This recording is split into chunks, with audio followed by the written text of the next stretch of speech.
Report of the Lands Commission. An analysis. To attempt to place the different people of the country in watertight compartments is very attractive in a general way, but it is bound to fail. You have got a comparatively small European population, 1.25 million, and something like 500,000 mixed race, and then you have got between 4 and 5 million of the aboriginal inhabitants of the country. Any policy that aims at setting off a very small proportion of the land of the country for the use and occupation of the very vast majority of the inhabitants, and reserving for the use and occupation of a very small minority of the inhabitants the great majority of the land of the country, is a policy that economically must break somewhere. You can start and move in that direction to a certain extent, but you will be driven back by the exigencies of a law that operates outside the laws of Parliament, the law of supply and demand. This theory of segregation is to some minds attractive, but the forgotten point is that you need the native. You cannot segregate him because you need him. If you drive him out of his existing life and occupation, you run a great risk that you will lose many of your natives. Honorable W. P. Schreiner, K.C., CMG. High Commissioner for the Union of South Africa. Ex-Premier of Cape Colony, before the Lands Commission. If we are to deal fairly with the natives of this country, then according to population we should give them 4/5 of the country, or at least half. Honorable C. G. Fitchard, MLA. The best way to segregate the races would be by means of a boundary fence along the main line of railway from Port Elizabeth, straight through to Bloemfontein and Pretoria, to Polokwane. Putting the blacks on one side and the whites on the other side of the railway line. 43. M. J. M. Nyakang, before the Native Affairs Commission. During the past 2 years while the Empire was involved in one of the mightiest struggles that ever shook the foundations of the earth, South Africa was wasting time and money in a useless and unprecedented attempt at territorial segregation betwixt white and black. Judging by the recently published report of the Lands Commission, however, she has failed ignominiously in the task. Whenever, on behalf of the natives, the hardships disclosed in this book were mentioned, the South African authorities invariably replied that these hardships would cease as soon as the Commission submits its report. This has now been done.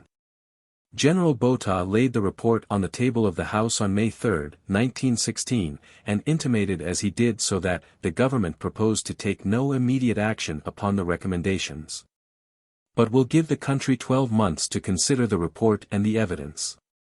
Meanwhile the eviction of natives from farms continues in all parts of the country, and the Act debars them from settling anywhere, not even in Natal. Although Natal witnesses, like the chairman of the Commission, have definitely claimed the exemption of their colony from this form of Union tyranny. It is a report of many parts. A good deal of it is instructive and much of it is absurd. Most of the commissioners and many of the witnesses have expressed themselves with a candid disregard for the rights of other people. Government publications, at least, should be beyond question. Thus, old government archives give correct histories of native tribes for 500 years back, because their compilers invariably sought and obtained reliable evidence from natives about themselves. But this Commission's report, to mention but one instance among several inaccuracies, tells us, on page 27 of UG 2516, of the original inhabitants of Morocco Ward who had lived in Bechuanaland under the paramount chief Monsieur, sick. Their original chief was Sebuclair. No Barolong tribe ever had a chief by this name. The fact is, that governments of today frequently publish unreliable native records, for they are mainly based on information obtained from self-styled experts, who, in South Africa, should always be white. Again, it is not explained why the Commission publishes, in a permanent record, particulars of encumbrances on native farms such as we find on page 29 of the same volume. Is it to damage the credit of the native farmers? Supposing some of the hypothecations given in the list of mortgaged native-owned farms in the Thaba Encho district were wiped off before the report was issued, will it be fair to the native owners to read, say in 1999, that their farms are mortgaged for those amounts? In the published evidence given before other commissions, questions put to the witnesses are usually printed along with the answers. This has not been done in the present instance, and consequently some of these replies are so clumsily put that the reader cannot even guess what the witness was answering. If the questions had also been printed, the whole report might have been illuminating. It is interesting, for instance, to read what was apparently a lively dispute between the commissioners and one witness, Mr. J. G. Kiter, MLA. The archenemy of the blacks and one of the promoters of the whole trouble, as to what is, or is not, the meaning of the Natives' Land Act. Indeed, the various definitions and explanations of the Act, given by the commissioners and some of the witnesses, contradict those previously given by the Union government and Mr. Harcourt. And while the ruling whites, on the one hand, content themselves with giving contradictory definitions of their cruelty the native sufferers, on the other hand, give no definitions of legislative phrases nor explanations of definitions. All that they give expression to is their bitter suffering under the operation of what their experience has proved to be the most ruthless law that ever disgraced the white man's rule in British South Africa. The report and the evidence at any rate bear out the statement set forth in this book, namely, that the main object in view is not segregation, but the reduction of all the black subjects of the king from their former state of semi-independence to one of complete serfdom. The Commission's awards. The population of South Africa is very commonly overestimated. As a matter of fact, there are in South Africa about 1.25 million whites and 4.5 million blacks. According to the census of 1911, the exact figure is 1 million less than the population of London, viz., 5,973,394, scattered over an area of 143 million morgen, nearly 10 times the size of England. A morgen is about 2 1/9 English acres. But if we are to understand what is proposed, we would have to consider the position in the subcontinent under different heads. English or urban areas, inhabited by 660,000 whites and 800,000 blacks, 1.75 million morgen, and 2. The remaining 141.25 million morgen, which the Commission would divide as follows. A. Native areas, for the Bantu and such other colored races as are classed along with them, numbering just about 4 million souls, 18.25 million morgen. B. European areas, or nearly the whole of rural South Africa, for the occupation of 660,000 rural whites, mainly Boers, 123 million morgen. The English areas, are not affected by the troubles which form the subject of this book.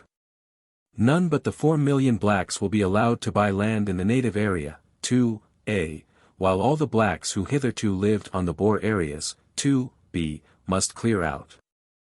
They would only be allowed to come back to Union territory as servants to the white farming population. That, in a nutshell, is the report of the Segregation Commission. The chairman dissents. On the whole, these drastic findings are against the weight of evidence. The report, moreover, shows that the decisions were not carried through without some difference of opinion. It would seem that Sir William Beaumont, the chairman of the Commission, a retired judge of the Supreme Court, whose legal training and experience were assuredly entitled to more respect than they received, gave a saner interpretation of the Natives' Land Act. He evidently wished to treat the amount of land awarded to natives as an installment to which additions might be made in the future. This, he said, was quite within the power of the Commission to recommend. But his colleagues presumably preferred, not the legal, but their own interpretation, namely, that this sane interpretation was contrary to the intention of the legislature. The chairman's well-weighed judicial verdict appears on page 42 of Volume 1 of the report. In my opinion, neither the Natives' Land Act, nor the terms of its reference, require the Commission to delimit the whole extent of the Union into European and native areas respectively. And I think it is quite competent for this Commission, where this cannot be conveniently done, to leave undefined areas which would be open alike to white and black for the acquisition of land.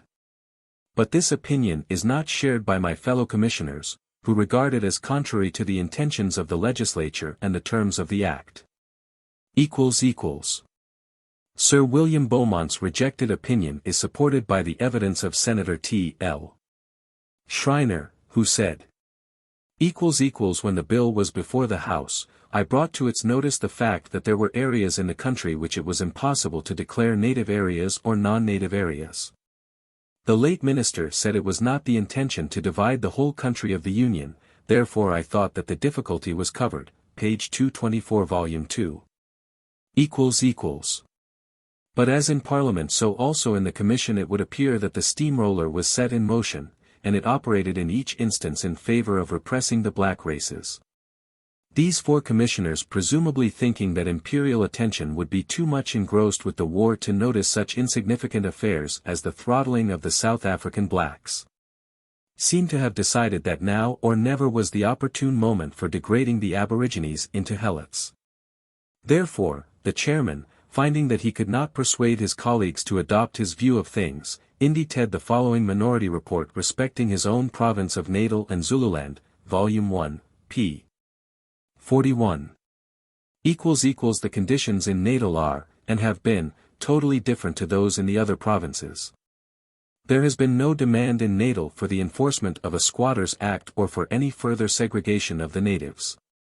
Indeed, the opinion of Natal, as expressed in the evidence given before the Commission by those best qualified to know, is against the application of the Natives' Land Act to Natal.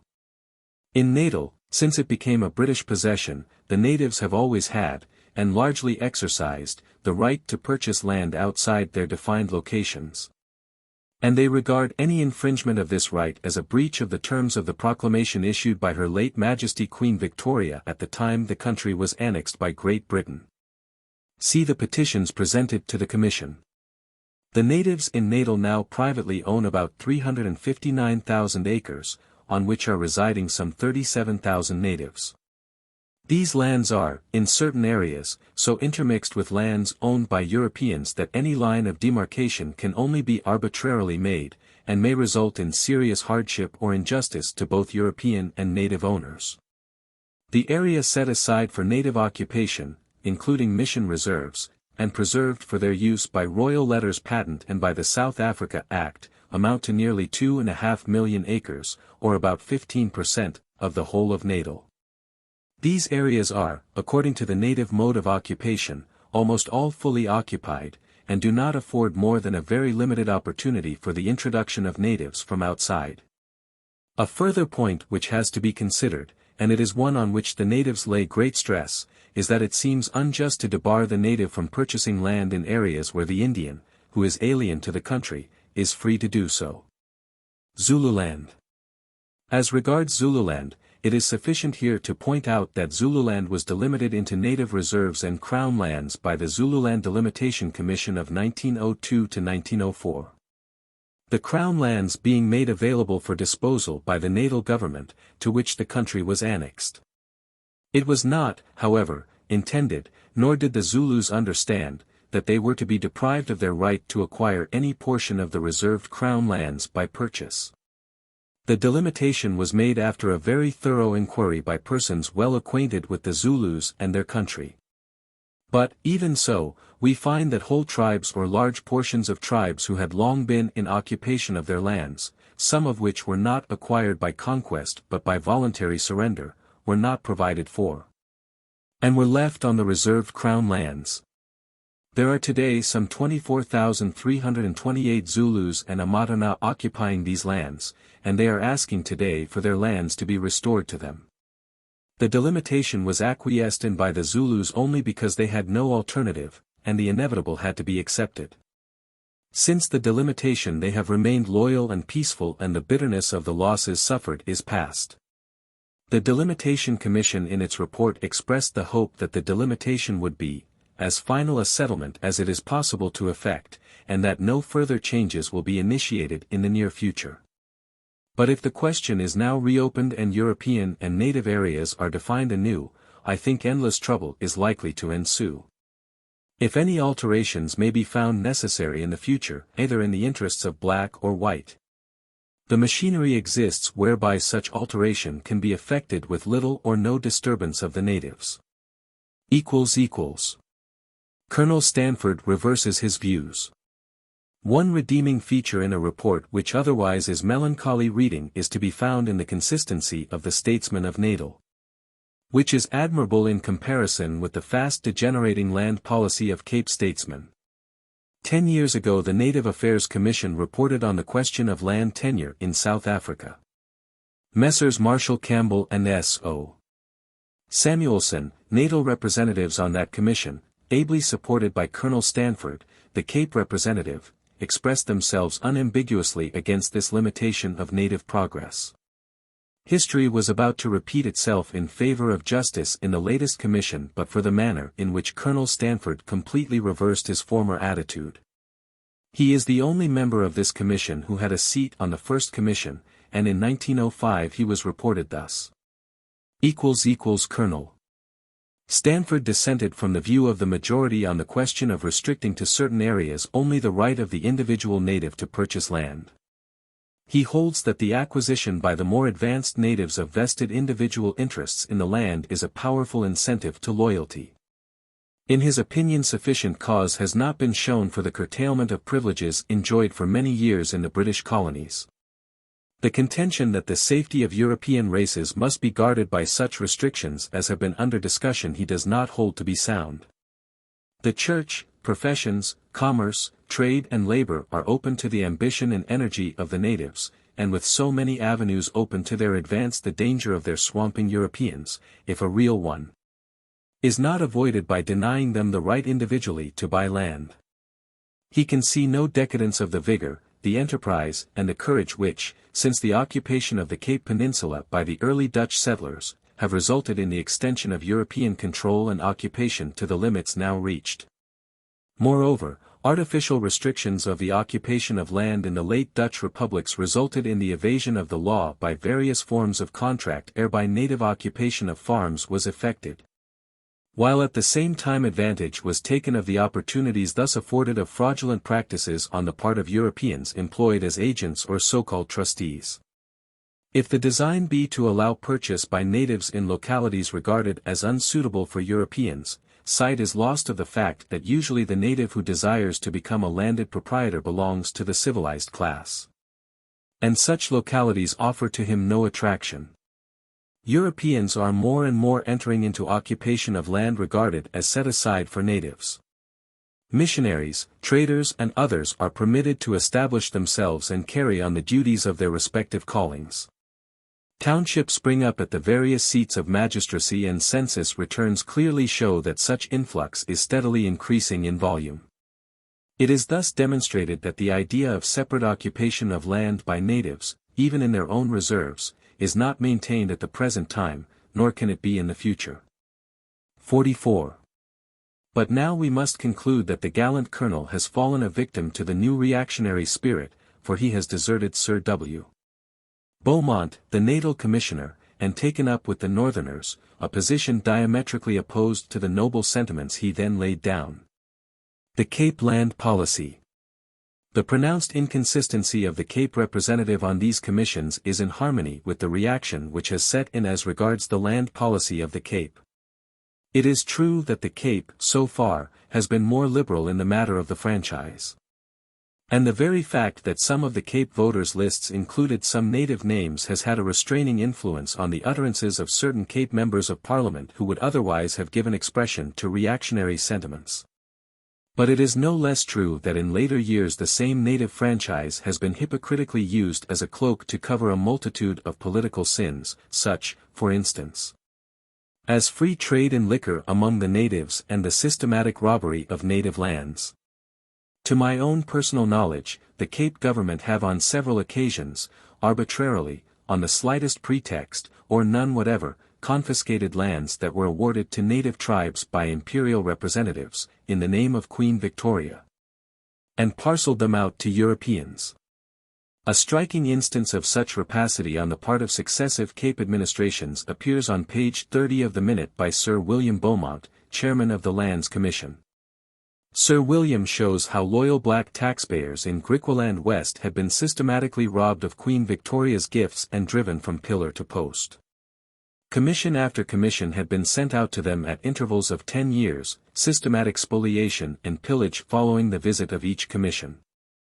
It has been my sorrow to be among those who witnessed the coming and going of some of these decennial commissions and the truculent attitude of the Cape government, who, trading on the people's ignorance, treated Queen Victoria's awards like so many scraps of paper, drove these taxpayers from their homes, and invited white men to occupy their territories. This is what Sir William writes about the commission of the last decade. The case of these natives calls for special consideration. They were promised that they would never be removed so long as they remained loyal, and in the end they were burnt out. There is a very strong feeling amongst them that there has been a want of faith towards them. The subject was specially reported on by Mr. P. Dreyer, Civil Commissioner of Kimberley, on August 27, 1909. He made specific recommendations, which appear to be quite sound, but do not appear to have been adopted. Now, this is only with reference to Griqualand West. But similar acts of violence have marked the land-grabbing propensity of the Cape in Bechuanaland, in Petty and the Transkei, even during my lifetime. The so-called native areas. Turning to the evidence, we find that if we omit the depositions of natal whites, of missionaries, and of natives, the remaining witnesses, a minority of the whole, emphatically declared that the Aborigines were not entitled to a square yard of their ancestral lands and that they should be tolerated only as servants. Those, at any rate, who thought that we were entitled to some breathing space, were willing to concede certain little reserves in the center of groups of white men's farms, into which black men and women could be herded like so many heads of cattle, rearing their offspring as best they could and preparing them for a life of serfdom on the surrounding farm properties. They held it to be the duty of the parent serfs to hand over their children, as soon as they were fit, to the farmers who would work them out.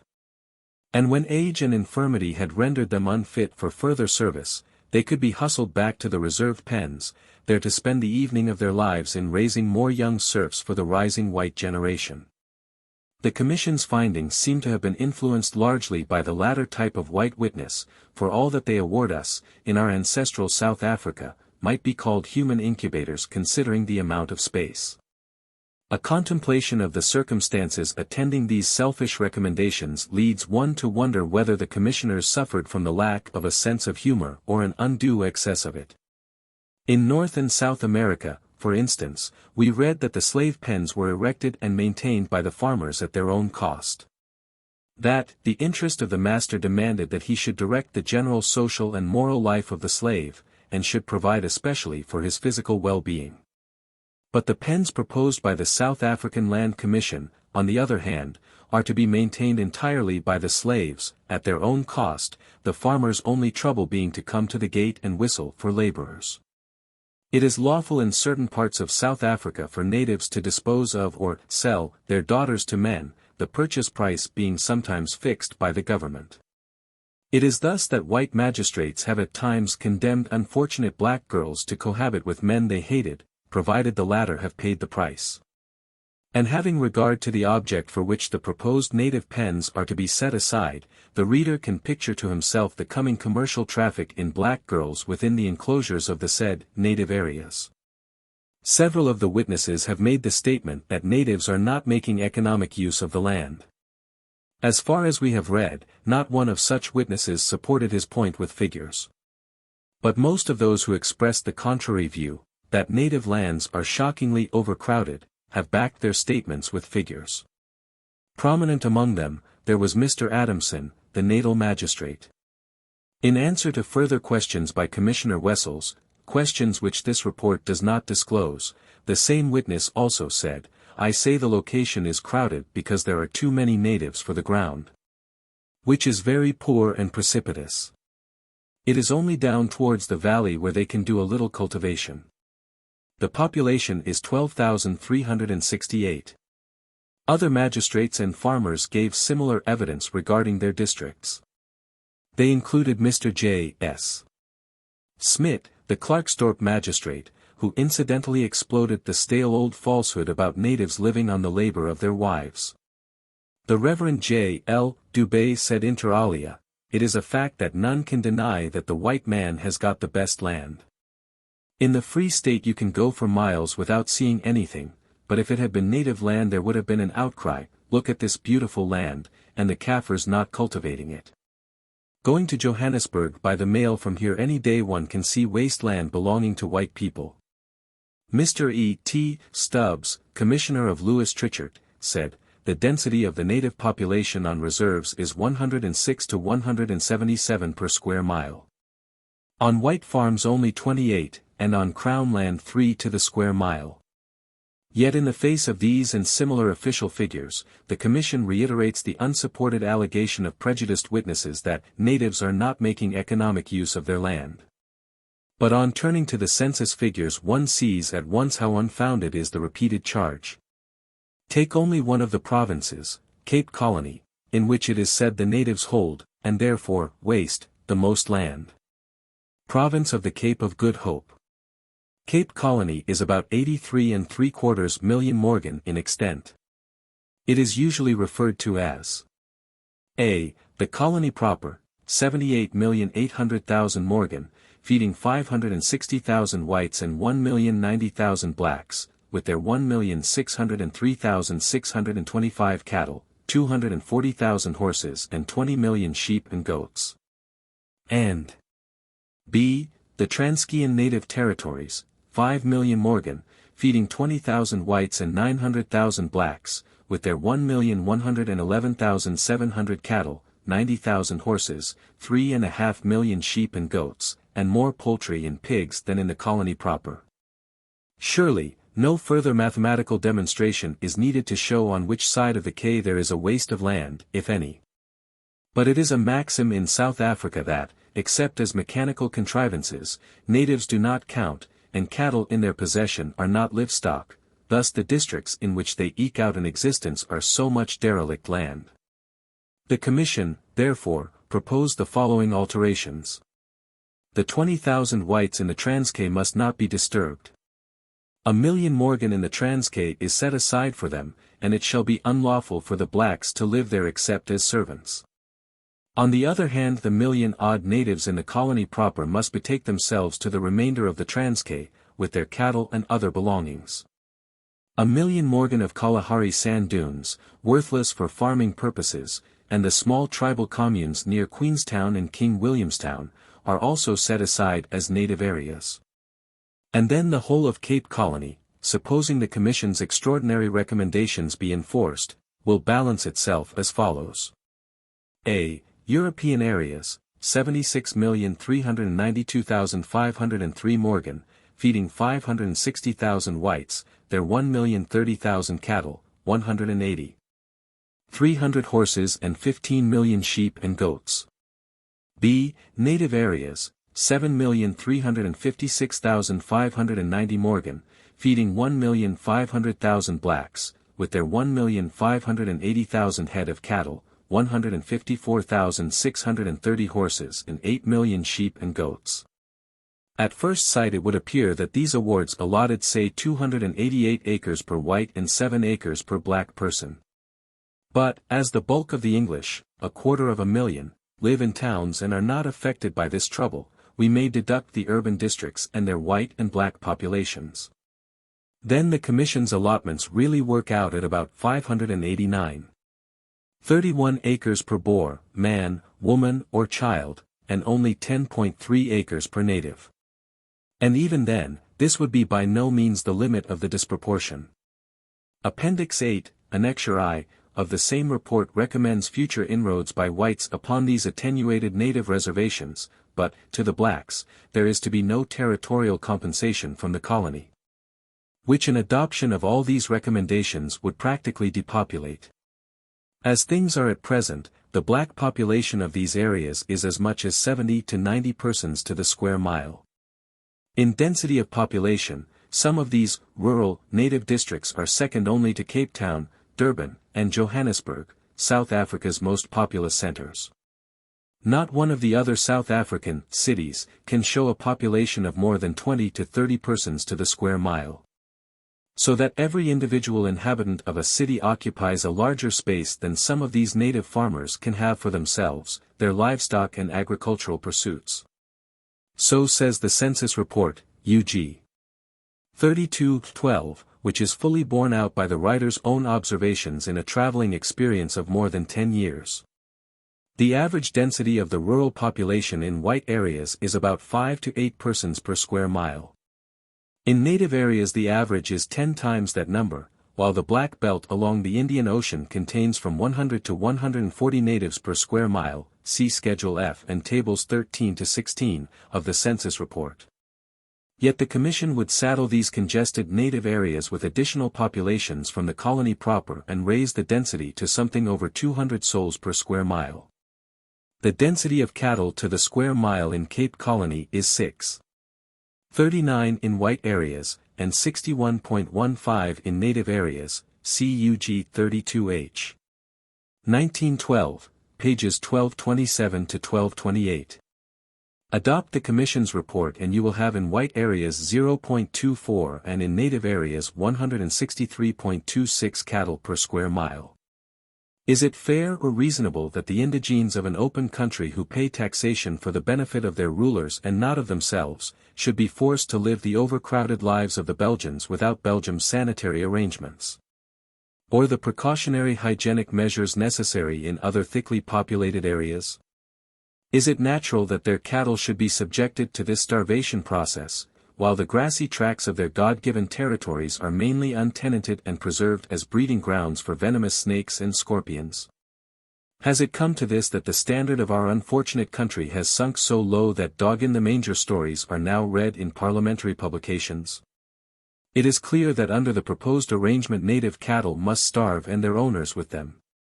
For it has come out in evidence that even now, while many Europeans hold large tracts of idle land, some of the blacks have not enough grazing for their stock.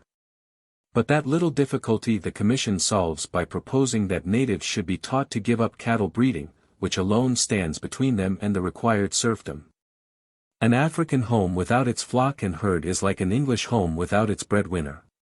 Vaughan Franzius considers Africa the home of the house cattle and the Negro the original tamer. Among the great Bantu tribes extending from the Sudan toward the south, cattle are evidence of wealth, one tribe, for instance, having so many oxen that each village had 10 or 12,000 head. Lenz, 1884, Buet Williames, 1848, Heckard, 1854, Bosman, 1805, and Baker, 1868, all bear witness to this, and Schweinfurth, 1878, tells us of great cattle parks with 2,000 to 3,000 head. And of numerous agricultural and cattle-raising tribes. While Livingstone describes the busy cattle raising of the Bantu and Kaffirs. 45. But the Commission would force us to give up our agrarian occupation when we are debarred by Acts of Parliament from following other profitable industries in our own country. This is equivalent to saying that Englishmen must be taught to close down their shops, stop their shipping industry and give up their maritime trade. The Orange Free State. The provincial difficulties I have endeavored to point out become more serious when we regard the conditions in the so-called free states. There the native position is rendered exceptionally desperate by a number of rigorous class enactments. Formerly these discriminating laws were eased by the action of the state presidents who were in the habit of issuing exemption certificates to natives who wished to buy land, either from other natives or from Europeans.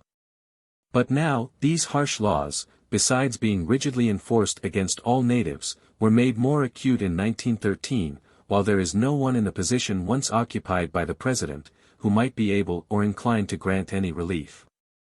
Whenever by force of character or sheer doggedness one native has tried to break through the South African shackles of color prejudice, the color bar, inserted in the South African Constitution in 1909, instantly hurled him back to the lowest rung of the ladder and held him there.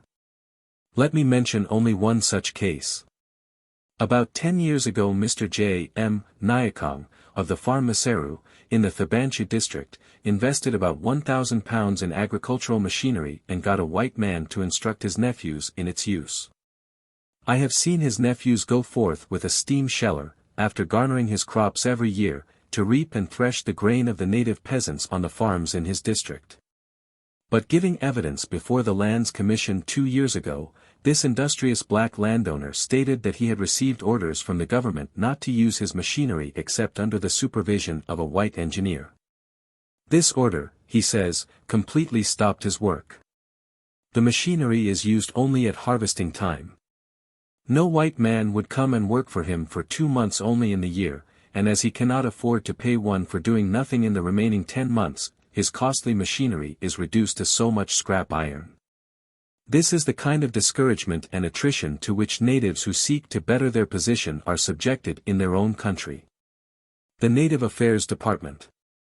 Perhaps the greatest puzzle in this ocean of native difficulties, to which one can but slightly refer in this chapter, is the attitude of some of the gentlemen in charge of the Native Affairs Department, the only branch of the South African administration run exclusively on native taxes. It is perhaps as well to cite one instance illustrative of their methods of administering native affairs. The Reverend J. L. Dubé, President of the Native Congress, gave evidence before the Lands Commission and produced letters addressed to him by certain natal firms, from which I extract the following passages.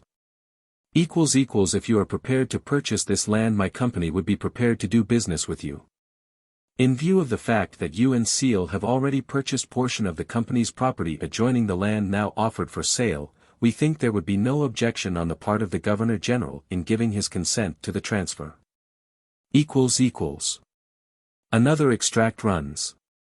We have a piece of land at the edge of our estate cutting right into land owned by various natives, and we are willing to dispose of this land to Seal for this reason. We understood that the Department of Native Affairs raised no objection, but we were astonished when everything was cut and dried to find them refusing the application. How then can the native be expected to survive this organized opposition, on the part of the authorities, and also of these official beneficiaries and prospective pensioners of native taxes? Will it be believed that these gentlemen of the Native Affairs Department, whose salaries are actually paid by us, should have sent messengers at our expense to convene a meeting of their colleagues, at which letters were dictated prohibiting the sale of this land to Zulus, the stationery, the typewriter and the typist's labor, to say nothing of the cigarettes smoked by those present being paid for out of native money? Is it surprising if we feel that their adverse interference in matters which so vitally affect us has long since become intolerable? It may be asked what useful purpose is served by the Native Affairs Department as it now stands. This would be my answer. The department is responsible for the gathering in of all native taxes throughout the Union. And after paying the salaries of the staff, it pays over annually a huge surplus to the Union exchequer for the benefit of a white South Africa. Further, the Transvaal natives believe that they would get along much better with the white population, and with officials of other departments of state, were not the Native Affairs Department continually stirring them up against us. The justice of this complaint is well exemplified at Johannesburg, where the autocrats of this department are armed with, and liberally exercise, the peculiar and exceptional powers of locking up natives without warrants, without any charge, and without a trial, powers which even the judges of the Supreme Court do not possess. General Hertzog's scheme. It may interest the reader to know that General Hertzog is the father of the segregation controversy. The writer and other natives interviewed him before Christmas, 1912, at the Palace of Justice, Pretoria, when he was still in the ministry. We had a 2 hours discussion, in the course of which the general gave us a forecast of what he then regarded as possible native areas, and drew rings on a large wall map of the Union to indicate their locality. Included in these rings were several magistracies which he said would solve a knotty problem. He told us that white people objected to black men in government offices and magistrates in those areas would have no difficulty in employing them. General Hertzog was dismissed shortly after, and it has been said that in order to placate his angry admirers the ministry passed the Natives' Land Act, of which this report is the outcome. Judging by the vigor with which the Union administration has been weeding natives out of the public service and replacing them with Boers without waiting for the Commission's report, it is clear that they did not share General Hertzog's intention as regards these magistracies. I cannot recall all the magistracies which General Hertzog mentioned as likely to fall in native areas, but I distinctly remember that Polokwane and Thaubanchu were among them.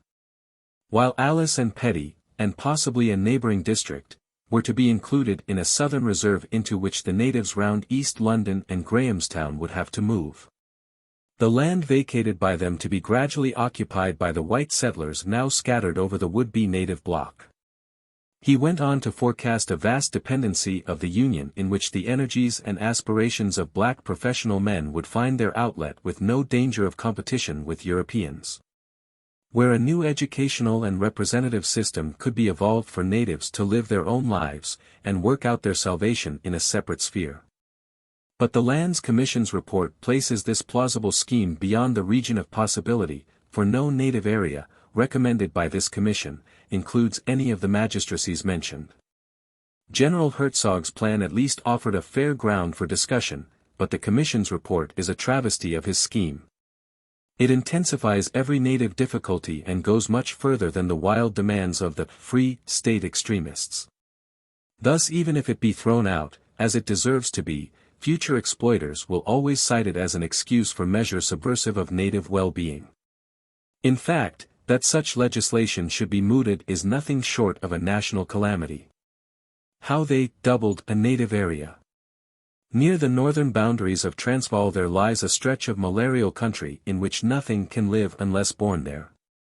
Men and beasts from other parts visit it only in winter and leave it again before the rains begin, when the atmosphere becomes almost too poisonous to inhale. Even the unfailing tax-gatherers of the Native Affairs Department go there only in the winter every year and hurry back again with the money bags before the malarial period sets in. A Boer general describes how when harassed by the imperial forces during the South African War, he was once compelled to march through it. And how his men and horses, many of them natives of the Transvaal, contracted enough malaria during the march to cause the illness of many and the death of several burghers and animals. Of the native inhabitants of this delectable area the Dutch general says, their diminutive, deformed stature was another proof of the miserable climate obtaining there. 46. When the land commissioners contemplated this salubrious region, their hearts must have melted with generosity. For whereas in our own healthy part of South Africa they have indicated possible native areas by little dots or microscopical rings, as in Thaubanchu for instance, here, in this malarial area, they marked off a reserve almost as wide as that described by General Herzog himself at our Pretoria interview. It is possibly in this way, and in such impossible places, that the Commission is alleged to have doubled the native areas. In the rest of the country they ask Parliament to confiscate our birthright to the soil of our ancestry in favour of 600,000 Boers and aliens whose languages can show no synonym for home, the English equivalent of our IKYA and Ligi. The Britishers' vocabulary includes that sacred word, and that, perhaps, is the reason why their colonizing schemes have always allowed some tracts of country for native family life. With reasonable opportunities for their future existence and progress, in the vast South African expanses which God in His providence had created for His children of the sun. The Englishmen, moreover, found us speaking the word Ligi, and taught us how to write it. In 1910, much against our will, the British government surrendered its immediate sovereignty over our land to colonials and cosmopolitan aliens who know little about a home, because their dictionaries contain no such loving term. And the recommendations of this commission would seem to express their limited conception of the word and its beautiful significance. Natives have no information about the coming servitude. All too little, if anything at all, is known of the services rendered to the Commonwealth by the native leaders in South Africa. In every crisis of the past 4 years, and the one-sided policy of the Union has produced many of these, the native leaders have taken upon themselves the thankless and expensive task of restraining the natives from resorting to violence. The seeming lack of appreciation with which the government has met their success in that direction has been the cause of some comment among natives. On more than one occasion they have asked whether the authorities were disappointed because, by their successful avoidance of bloodshed, the native leaders had forestalled the machine guns. But, be the reason what it may, this apparent ingratitude has not cooled their ardor in the cause of peace. Today the Native Affairs Department has handed over £7,000 from native taxes to defray the cost of the Land Commission, consisting of 5 white commissioners, their white clerks and secretaries. The printing alone swallowed up nearly £1,000 with further payments to white translators for a Dutch edition of the report. But not a penny could be spared for the enlightenment of the natives at whose expense the inquiry has been carried through. They have been officially told and had every reason to believe that the Commission was going about to mark out reservations for them to occupy and live emancipated from the prejudicial conditions that would spring from contiguity with the white race. For any information as to the real character of the contents of the Dutch and English report of this Commission, they would have to depend on what they could gather from the unsalaried efforts of the native leaders, who, owing to the vastness of the subcontinent, the lack of traveling facilities and their own limited resources, can only reach a few localities and groups.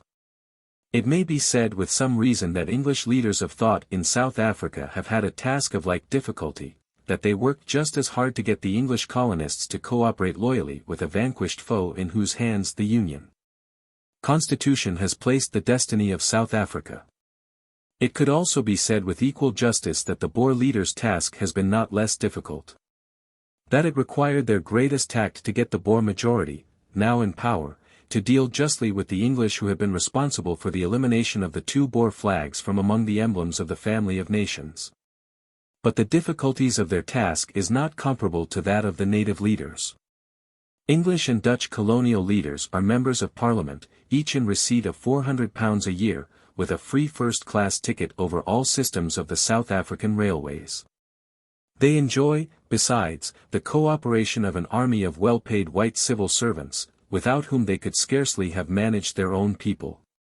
The native leader, on the other hand, in addition to other impediments, has to contend with the difficulty of financing his own tours in a country whose settled policy is to see that natives do not make any money.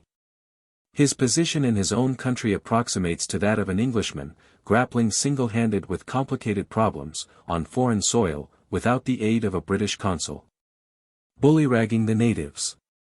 For upwards of 3 years the government of the Union of South Africa has harassed and maltreated the rural native taxpayers as no heathen monarch, since the time of the Zulu King Shaka, ever ill-used a tributary people. For the greater part of our period of suffering the empire was engaged in a titanic struggle, which, for ghastliness is without precedent. I can think of no people in the Eastern Hemisphere who are absolutely unaffected by it. But the members of the empire can find consolation in the fact that almost all creation is in sympathy with them.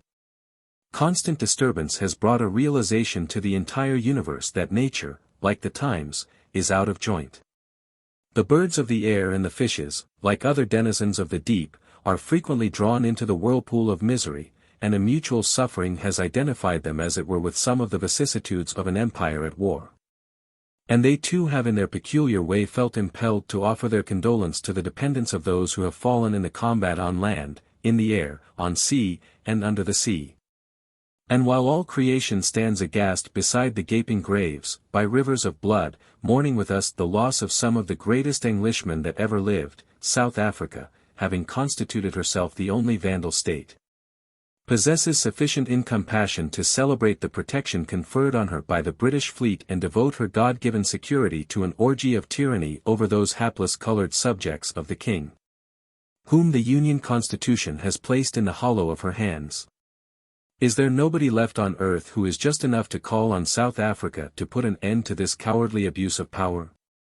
We appeal to the colonists of Natal, who have declared themselves against the persecution of their natives, and would draw their attention to the fact that in spite of their disapproval, expressed to the Lands Commission, the Union Government, at the behest of a prisoner, is still tyrannizing over the Zulus. We appeal to the churches. We would remind them that in the past the Christian voice has been our only shield against legislative excesses of the kind now in full swing in the Union. But in the new ascendancy of self and pelf over justice and tolerance, that voice will be altogether ignored, unless strongly reinforced by the Christian world at large. We appeal for deliverance from the operation of a cunningly conceived and a most draconian law whose administration has been marked by the closing down of native churches and chapels in rural South Africa.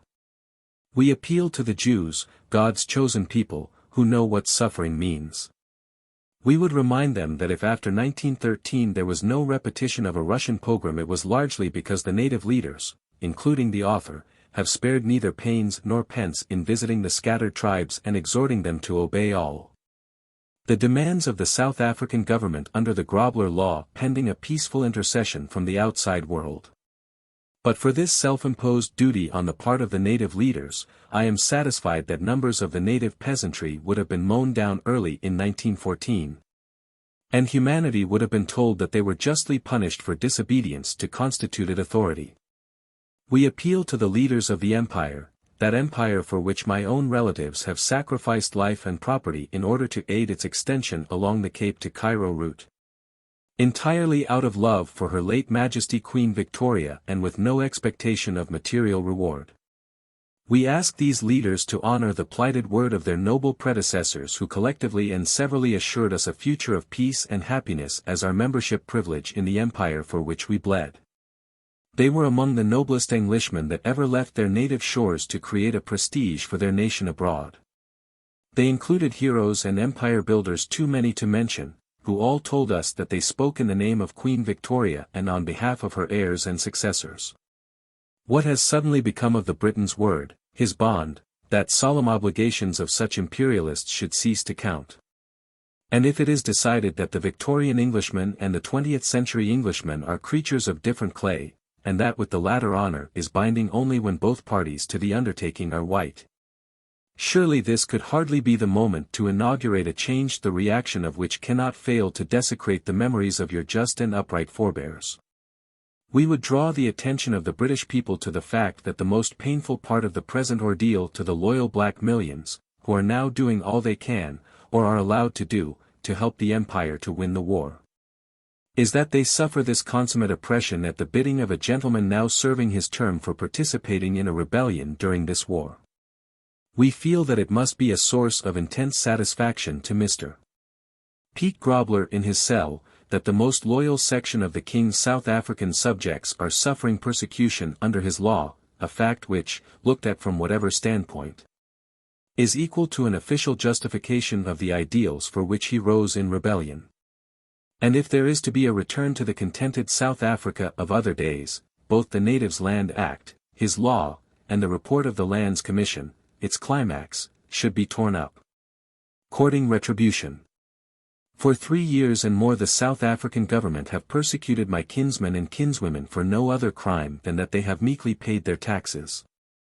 I had come to the conclusion, after meeting colonials from all quarters of the globe and weighing the information obtained from them, that in no colony are the native inhabitants treated with greater injustice than in South Africa. 47 Yet in spite of all I had seen and heard, I must say that, until this report reached me, I never would have believed my white fellow countrymen capable of conceiving the all but diabolical schemes propounded between the covers of Volume I of the Report of the South African Lands Commission, 1916. And clothing them in such plausible form as to mislead even sincere and well-informed friends of the natives. There are pages upon pages of columns of figures running into 4, 5 or 6 knots. They will dazzle the eye until the reader imagines himself witnessing the redistribution of the whole subcontinent and its transfer to the native tribes. But 2 things he will never find in that mass of figures, these are, a, the grand total of the land so awarded to natives, and, b, how much is left for other people. To arrive at these he has to do his own additions and subtractions, and call in the aid of statistics such as the census figures, the annual blue books, etc., before the truth begins to dawn on him. They talk of having doubled the native areas. They found us in occupation of 143 million Morgan and proposed to squeeze us into 18 million. If this means doubling it, then our teachers must have taught us the wrong arithmetic. Is it any wonder that it is becoming increasingly difficult for us to continue to love and respect the great white race as we truly loved it at the beginning of this century? We would submit a few problems in this report for the British people and their parliamentary representatives to solve. First, who are to become the occupants of the lands from which the Commission recommends the removal of the native proletariat? Secondly, in view of certain upheavals which we have seen not very long ago, and others which might take place in the future, it is pertinent to ask, concerning the very small minority of the inhabitants, the whites, alluded to by Mr. Schreiner at the head of this chapter. A. What proportion is in full sympathy with the ideals of the British Empire, b. What proportion remains indifferent, and c. What proportion may be termed hostile. Thirdly, does the autonomy granted to this small minority amount to complete independence, or does it not? Fourthly, would it not be advisable also to inquire, of the vast majority of the inhabitants, the king's black subjects, doomed by this report to forfeit their homes and all they value in their own country, a. How many of these are loyal? And, b. How many are not? Finally and solemnly we would put it to all concerned for the honor and perpetuity of British dominion in South Africa, can the Empire afford to tamper with and alienate their affections? As stated already, this very vast majority of the inhabitants of South Africa has been strafed by the very small minority for over 3 years. And when the burden loaded on our bent backs becomes absolutely unbearable, we are at times inclined to blame ourselves. For, when some of us fought hard, and often against British diplomacy, to extend the sphere of British influence, it never occurred to us that the spread of British dominion in South Africa would culminate in consigning us to our present intolerable position, namely, a heritage under a Boer oligarchy. But when an official commission asks Parliament to herd us into concentration camps, with the additional recommendation that besides breeding slaves for our masters, we should be made to pay for the upkeep of the camps, in other words, that we should turn the colonials into slave raiders and slave drivers, but save them the expense of buying the slaves, the only thing that stands between us and despair is the thought that heaven has never yet failed us. We remember how African women have at times shed tears under similar injustices, and how when they have been made to leave their fields with their hoes on their shoulders, their tears on evaporation have drawn fire and brimstone from the skies. But such blind retribution has a way of punishing the innocent alike with the guilty, and it is in the interests of both that we plead for some outside intervention to assist South Africa in recovering her lost senses. The ready sympathy expressed by those British people among whom I have lived and labored during the past 2 years inspires the confidence that a consensus of British opinion will, in the Union's interest, stay the hand of the South African government, veto this iniquity and avert the nemesis that would surely follow its perpetration. Her mind must have been riveted on South Africa when, quite recently, Ida Lucky sang, "Alas, my country, thou wilt have no need of enemy to bring thee to thy doom. For not alone by war a nation falls, though she be fair, serene as radiant morn, though girt by seas, secure in armament. Let her but spurn the vision of the cross, tread with contemptuous feet on its command of mercy, love and human brotherhood, and she, some fateful day, shall have no need of enemy to bring her to the dust. Some day, though distant it may be, with God 1,000 years are but as yesterday. The germs of hate, injustice, violence, like an insidious canker in the blood, shall eat that nation's vitals. She shall see break forth the blood-red tide of anarchy, sweeping her plains, laying her cities low, and bearing on its seething, crimson flood the wreck of government, of home, and all. The nation's pride, its splendor and its power. On with relentless flow, into the seas of God's eternal vengeance wide and deep. But, for God's grace, oh may it hold thee fast, my country, until justice shall prevail o'er wrong and o'er oppression's cruel power, and all that makes humanity to mourn. Some opinions of the press on the first edition. It is difficult to believe that such barbarities are possible, but Mr. Plaatje gives chapter and verse for every one of his indictments. The act itself is quoted in extenso. Various debates in the colonial parliament are given, and arguments for and against the act furnished by the different speakers. The whole book is really interesting, and will come as a great surprise to many English people who know little of the South African native as an educated, thinking human being, and will certainly excite sympathy with his present precarious state under colonial laws, which seem to be little inspired by the principles of justice and liberty which British supremacy formerly guaranteed. Yorkshire Observer. Whatever may have been the intention of the Home Government, in practice this act has meant the restriction of natives to their reservations, or to servitude among the white population. Mr. Plaatje states his case clearly and asserts that this movement is reactionary and a false step on the part of the government to placate the extreme Dutch party in South Africa.